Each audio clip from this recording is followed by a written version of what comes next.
آقای جلالی توضیح راجع به این بیمار میدیم بهمون؟ این خانم 84 ساله هستن.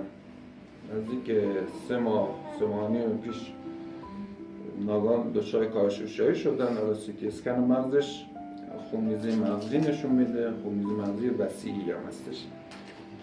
حالا مردمکاش میوزه بدون واکنش، منتها تراک نداره، خودش نفس میکشه، انجی داره، خانواده گواش میکنن. کار برشون توضیح دادیم و از امروز کار شروع میشه. کارم که طبق معمول یه چارچوبی که برای اینجور مریضا داریم به صورت کلی بخوام بگم، باید بیمار رو شبیه سازی کنیم، شبیه یک انسان سالم، در کل شبیه خودمون تا جایی که امکان داره. در طول روز بیدار نگهش داریم، باش فعالیت‌های انجام بدیم، بشینه کنار دیوار، بایسته با کمک ورزش‌ها و فعالیت‌هایی که هر انسانی در طول روز لازم داره به صورت مصنوعی بهش میدیم.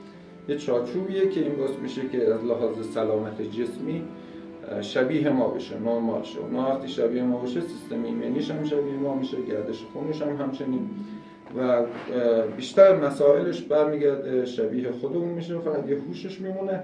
در مورد هوشش یه کارهایی بعداً انجام میدیم که به صورت کلی معنیش اینه که گردش خون و مغز رو تغییر میدیم، نوعی از گردش خون جدیدی بهش ایجاد میکنیم که اون گردش خون این مغزی که آسیب دیده رو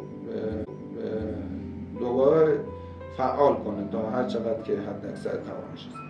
اینا چون خونریزی هستن، خونریزی ها بسیار آسان‌تر و در مدت زمان کمتری به هوش میان نسبت به هایپوکسیا.